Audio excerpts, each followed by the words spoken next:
পাহাড়ের সকালে এরকম গরম গরম চা আর বিস্কুট খাওয়ার মজাই কিন্তু আলাদা। তারপর চলে আসলো আমাদের ব্রেকফাস্টে ছিল গরম গরম আলুর পরোটা, সস আর সাথে একটা আচার দিয়েছিল। যাই হোক, আমরা রেডি হয়ে এখানে চটপট ব্রেকফাস্ট করছি ঘুরতে যাব বলে। তবে আমরা ঘোরাটা ক্যান্সেল করে দিলাম।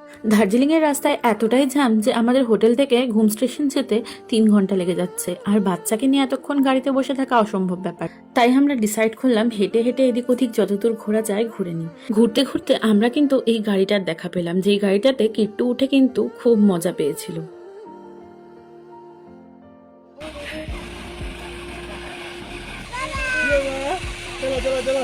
আর নামার সময় ও তো একদম নামতেই চাচ্ছিল না, সে কি কান্না! কিট্টু কই এই যে তাই বাধ্য হয়ে ওকে আবার অন্য একটা গাড়িতে চড়ানো হয়েছিল। এরপর আমরা হোটেলে চলে আসি, আর হোটেলে এখানে কিট্টুর খাবার রেডি করে দিয়েছে। আমি ওর চাল ডালের গুঁড়ো নিয়ে গেছিলাম, হোটেল থেকেই বানিয়ে দিয়েছে।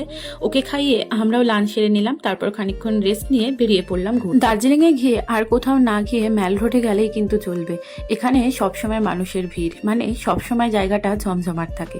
এখানে আসলে কিন্তু মন ভালো হয়ে যায়। এই দুদিন দার্জিলিংয়ের সেইভাবে এবার কিন্তু আমাদের ঘোরা হলো না। সিজন টাইমে আসলে এটাই বুঝি এক অসুবিধা। তবে যাই হোক, কিট্টুর সাথে এটা ছিল আমাদের প্রথম পাহাড় দেখা। আর যাই হোক, এটা আমাদের স্পেশাল মেমোরি হয়ে থেকে যাবে।